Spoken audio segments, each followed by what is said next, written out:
efectivamente, nuestra participación en el proyecto Cultura Española en Linked Open Data tiene el mismo sentido de lo que ha contado Elena ahora. O sea, se trata, nosotros tenemos entre la Fundación Francisco Giner de los Ríos, Institución Libre de Enseñanza, y la Residencia de Estudiantes, un inmenso patrimonio cultural relativo a una etapa de la cultura española que es entre finales del siglo XIX y la Guerra Civil, con ciertas prolongaciones en el exilio, de una enorme riqueza. En buena medida, la imagen de la cultura española se basa en dos periodos, uno, lo que llamamos el siglo de oro, y de algunas de estas cosas nos ha enseñado preciosos ejemplos Elena antes, y por otro lado, lo que algunos investigadores llamaron, y ya se ha convertido en una expresión acuñada, la Edad de Plata. Es decir, esa etapa de los años 20 y 30 del siglo XX, en el que se dan personajes, muchos de los cuales están vinculados precisamente a la historia de la residencia de estudiantes. No sé hasta qué punto es conocida, no es el momento, desde luego, de contarla aquí, pero digamos que es el sitio donde se genera esa eclosión de la cultura española, de la que son representantes, y además muy claramente, gente como Federico García Lorca, Luis Buñuel o Salvador Dalí, que se conocen en la residencia de estudiantes, que vuelven a ella continuamente y que, digamos, su relación durante el periodo en que conviven en la residencia de estudiantes es la fuente de buena parte de los contenidos de su actividad creativa. Bueno, pues basándonos en eso, la Residencia de Estudiantes y la Fundación Francisco Giner de los Ríos, la Institución Libre de Enseñanza, crean este portal, Edad de Plata. Ahí detrás de eso hay una enorme riqueza de contenidos referidos a esa etapa, entre 1876 a 1939 aproximadamente. Bueno, pero claro, la riqueza de contenidos, como ha explicado antes Elena, no completa el recorrido que se tiene que hacer con ellos. Hay que buscar también la manera de ofrecérselos a la sociedad, tanto para la educación como para otros usos, para los usos de la explotación turística o la explotación sencillamente de ocio creativo, para cualquier otro uso, que no sea sencillamente que estén metidos en el silo, como decía antes Pablo, ¿no? Bueno, desde ese punto de vista, nuestro planteamiento ha sido que esos contenidos, que son más o menos 3 millones de páginas digitalizadas, tal vez algo menos, en que se engloban tanto textos como fotografías, como sobre todo documentos manuscritos, dibujos, etcétera, en una cantidad muy importante. Bueno, todos esos documentos, primero hay que ofrecerlos de tal manera que estén caracterizados, que estén descritos, de manera que se puedan encontrar, primera cosa, y en segundo lugar, y esa fue la reflexión que nos ha llevado a hacer este portal, acompañados de aquellas herramientas que permitan que sean útiles. Y eso es un poco lo que quiero contarles, para terminar hablándoles de esa experiencia educativa, el taller de jóvenes investigadores que con estos contenidos hemos realizado. Bueno, ¿qué quiero decir con eso de ofrecer los datos junto con las herramientas? Un ejemplo. Aquí está el archivo de la Junta para la Ampliación de Estudios e Investigaciones Científicas, un poco el precedente del Consejo de Investigaciones Científicas, pero no solo eso, porque además era el sistema de becas en el extranjero del Ministerio de Educación durante el periodo 1907-1939, que tiene tal importancia en su actividad que por ahí pasaron, es decir, fueron beneficiarios de las becas de la Junta para la Ampliación de Estudios, toda la cultura española, y cuando digo cultura quiero decir ciencia, creación y educación, toda la cultura española del siglo XX, en fin, tal vez no hasta el final del siglo XX, pero desde luego hasta muy avanzado el siglo XX, pasa por ahí. Vamos a verlo. Bueno, pues ahí están 200.000 páginas digitalizadas, que es el archivo de la JAE, donde están los expedientes de cada uno de los que pidieron ayudas a la JAE y cuentan sus residencias en el extranjero y, por lo tanto, las investigaciones que hicieron durante ese tiempo. Están ahí accesibles a través de, como si esto fuera un templo masónico, a través de, digamos, de 3 puertas, ¿no? Por un lado, la puerta que llamamos red, en el que yo puedo buscar a una persona determinada. La puedo buscar bien por su nombre, vamos a ir por el camino más corto, bien por su nombre o bien por el rol que cumplió en relación con la Junta, es decir, si fue un becario u otra cosa, bien por la materia a la que se dedicaba, bien por el origen geográfico. Bueno, esto no es muy preciso, porque buena parte de los orígenes, como en realidad el origen está tomado de dónde trabajaba al pedir la beca la persona, pues muchos de ellos, el origen era Madrid, no es cierto, claro, naturalmente, o el destino. Bueno, busquemos un nombre. Ahí están realmente, insisto, todos los nombres. No sé si se les ocurre alguna persona tal, pero si yo busco, yo qué sé, José Ortega y Gasset, lo encontraré aquí, encontraré a Ramón y Cajal, encontraré yo qué sé, cualquier representante de cualquier sector del conocimiento. Ahí lo voy a encontrar. Bueno, pues si yo busco a Ortega, por ejemplo, bueno, vamos a buscar Gasset para ir más rápidos. Ahí tenemos, en efecto,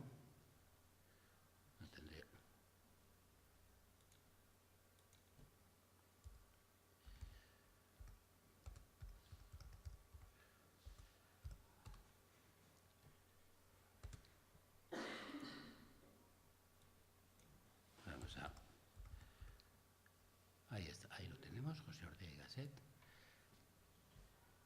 Bueno, sobre él tengo datos, a qué ayudas tal, está su ficha, ahí tenemos digitalizadas las fichas en el tal, o su expediente, donde nos cuenta todo lo que hizo, e incluso los trabajos que presentó como resultado de su beca. Ahí tenemos, por ejemplo, ese manuscrito o este otro, manuscrito de Ortega, esas notas sobre la Peyron de Anaximandro, que entrega un trabajito de 15 páginas, que entrega como resultado de una de sus estancias en el extranjero, Ortega. Bueno, les decía que había como 3 puertas.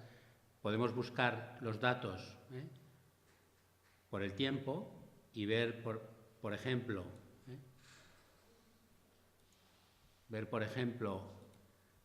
cuántas personas tuvieron becas en educación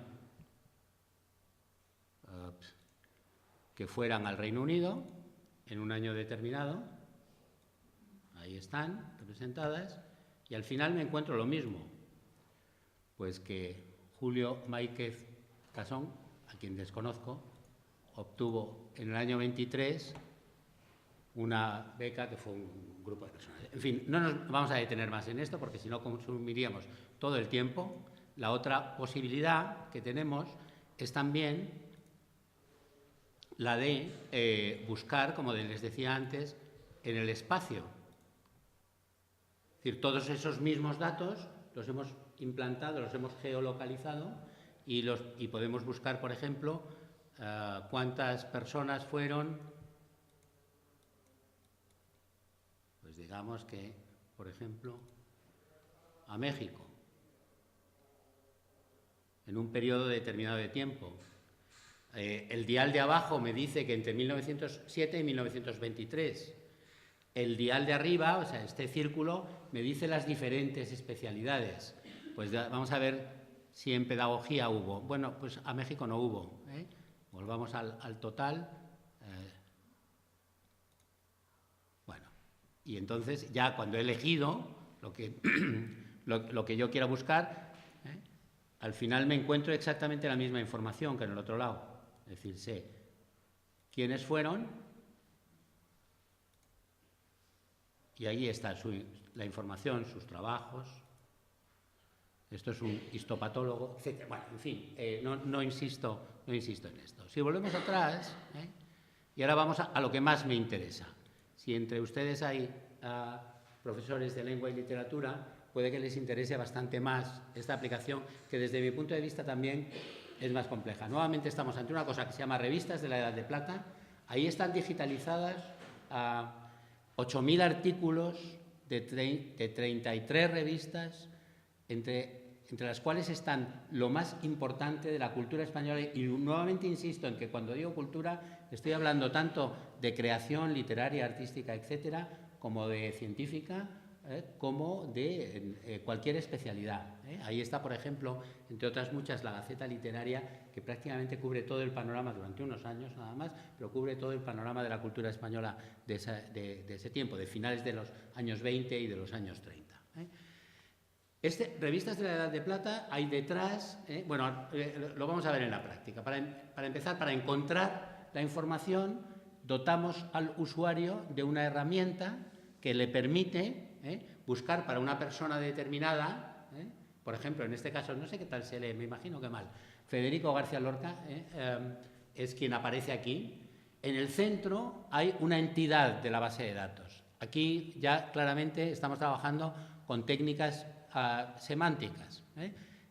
Cada elemento de nuestra base de datos está caracterizado con un código completamente unívoco que permite que en cualquier contexto reconozcamos que es la misma persona. Luego les hablaré muy brevemente de un proyecto, no, de pequeño nada, de un proyecto en el que esto está llevado, digamos, hasta sus últimas consecuencias.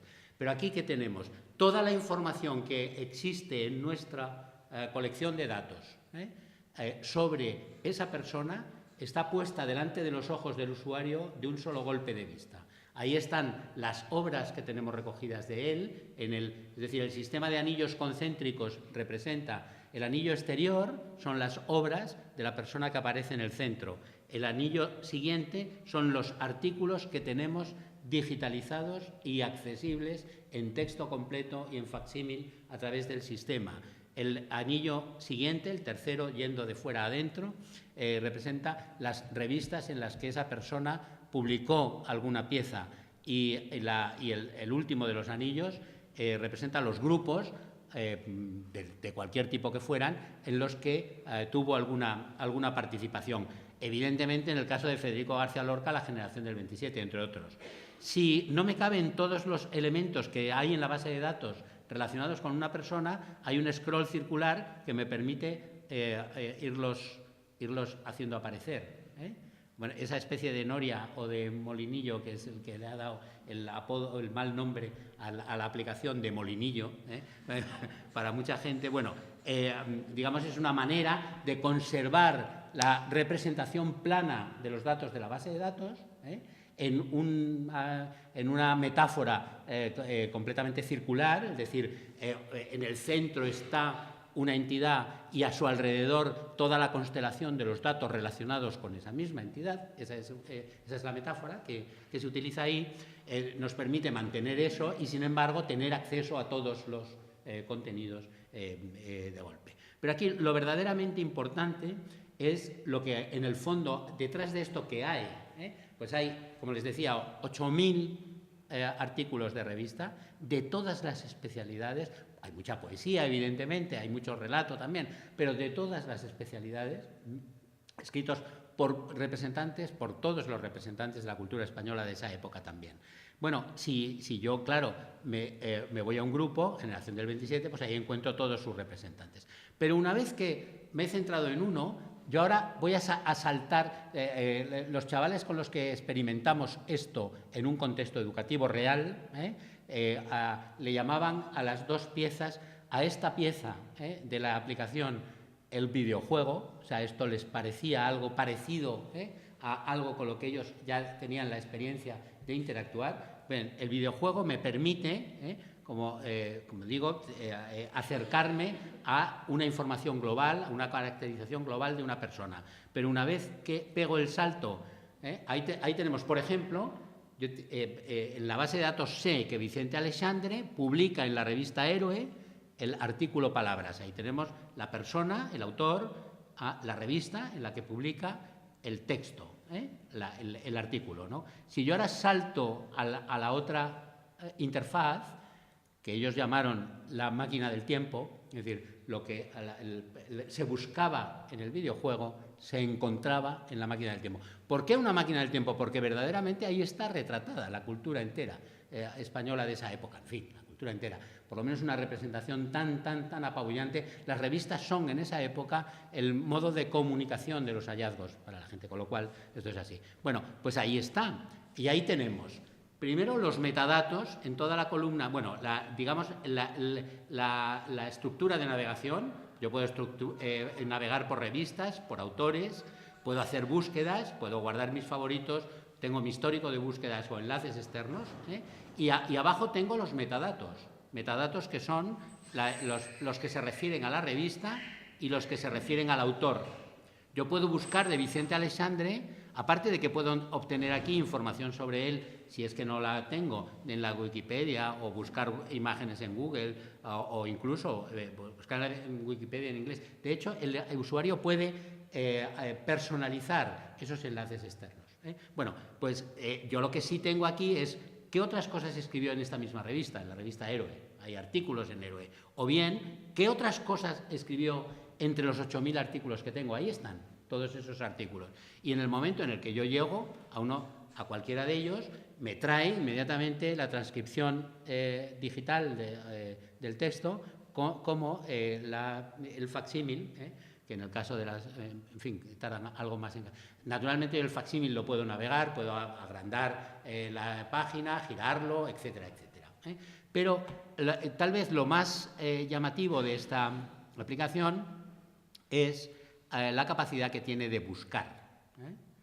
En el interior de esos 85 millones de caracteres, que es lo que son más o menos 20.000 páginas, 85 millones de caracteres, el texto digital está perfectamente corregido.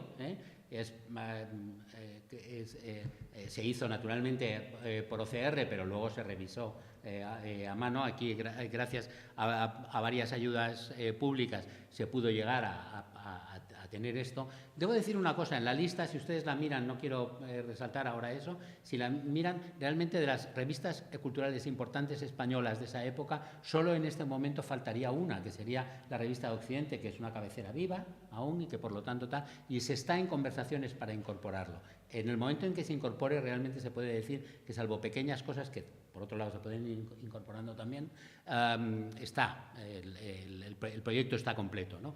Bueno, si yo quiero buscar algo, bueno, naturalmente tengo una caja de búsqueda como en cualquier otro sitio. Bueno, yo puedo buscar una persona, por ejemplo, Severo Ochoa, ahí les decía que también está la ciencia. Puedo buscar una persona, puedo buscar un tema cualquiera. Yo puedo buscar cine, por ejemplo, porque es que hay también muchas cosas sobre cinematografía ahí. A ver qué es lo que de mayúsculas. Bueno, yo le doy a buscar esto. Ahí me dice que 999 ocurrencias hay aquí, pero hay un único resultado, o sea, la palabra cine, porque he buscado eso. Bueno, sí, yo me voy aquí a las tal, entonces y puedo buscar cualquiera de los artículos. Que sea ahí. Bueno, Ernesto Jiménez Caballero naturalmente escribe bastante sobre esto, porque además en su revista, en la Gaceta Literaria, aparecen continuamente cosas de cine.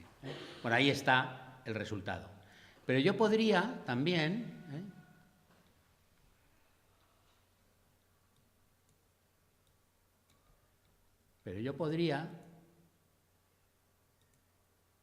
hacer la búsqueda de otra manera. La puedo hacer poniéndole un comodín y entonces encuentro muchos más resultados.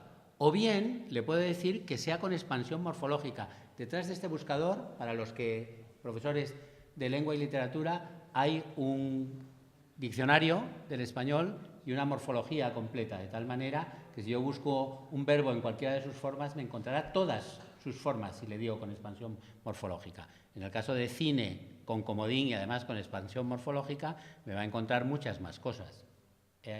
Lo ahí buscando. Bueno, hay mucho material sobre esto. Otra sugerencia que tiene que ver también con lo que decía antes Elena. Elena nos hablaba de la posibilidad de buscar cosas como por ejemplo buscar entre los materiales de la Biblioteca Nacional cosas como la concepción de la belleza o de la moda en un momento determinado. Bueno, por ejemplo, esta aplicación es perfecta para ver qué se anunciaba y cómo se anunciaba, o sea, cómo era la publicidad. Entonces, para la gente que estáis en este momento enfrentados al tema de alfabetizaciones múltiples, la capacidad, digamos, de interpretar cosas como la publicidad en esa época, pues puede ser algo tal. Bueno, yo no tengo más que invitarles a que busquen, a que utilicen esta herramienta, porque me parece que las posibilidades que da de hacer toda clase de investigaciones, de experimentos, etcétera, es muy grande. Pero lo más importante, 5 minutos, perfecto. Como un ejemplo más, es decir, si yo busco anuncio, precisamente para ver publicidad, pues ahí tenemos que hay un buen montón de cosas. Si me voy a la palabra anuncio o anuncios, bueno, ahí aparecerán desde luego muchos ejemplos. Lo he puesto sencillamente porque es verdaderamente interesante cómo son cómo es la publicidad en este. Bueno, pues teníamos los contenidos, tenemos contenidos de calidad, teníamos algunas herramientas para utilizarlos, falta usarlos. Desde ese punto de vista fue desde el que nos planteamos el tema de cómo explotar desde el punto de vista educativo estos contenidos. Y ahí fue como creamos esta idea de hacer talleres de jóvenes investigadores. ¿Por qué el nombre? Porque consideramos, en primer lugar, que hay que investigar sobre la manera en que explotar contenidos culturales al servicio de la educación y, por lo tanto, siempre será un taller, de momento, lo que podamos hacer. Y es una línea de trabajo que la Institución Libre de Enseñanza va a desarrollar en los próximos años de la manera más decidida. ¿Y por qué de jóvenes investigadores? Porque consideramos que también que aprender o investigar, o si se quiere crear, es exactamente lo mismo, que no hay otro aprendizaje que haciendo, y que ese aprender haciendo es siempre investigar o crear. Bueno, nuestra experiencia con estos talleres nos ha permitido ver que efectivamente cuando las herramientas son buenas y cuando los contenidos son buenos, a los alumnos en la práctica educativa se les dan las herramientas, se les señala el camino hacia los contenidos y inmediatamente de ahí salen cosas. Bueno, nuestra experiencia se puede ver.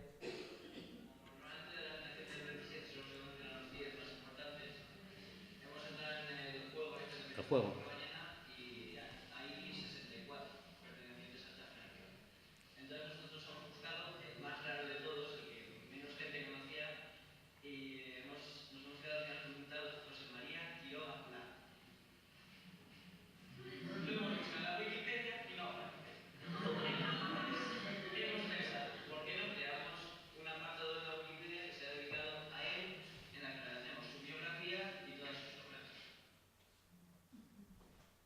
Bien, vamos a dejarlo aquí. Si el vídeo está accesible en internet, en esa dirección. ¿Cuál es la cosa? Inmediatamente descubren, además, con las herramientas que están habituados a utilizar, que existe la posibilidad de no solo acceder a buenos contenidos, sino de crear ellos sus propios contenidos. Y desde ese punto de vista, la experiencia interesa. Una nota nada más, es decir, lo que nos interesa fundamentalmente de la relación con NOS y de la posibilidad de participar en proyectos de este tipo es que hace falta que también se facilite la entrada de los profesores a los contenidos culturales de calidad, porque siempre dan rendimiento, porque evidentemente. Y entonces, una cosa que desde luego nos falta a todos los que somos en realidad curadores de patrimonio cultural es la categorización desde el punto de vista educativo que permita a los docentes utilizar un patrimonio que es de una riqueza. Elena, la verdad es que lo ha vendido maravillosamente, que es de una riqueza espectacular. Y esto, en ese sentido es en el que participamos en proyectos de este tipo, y muchas gracias.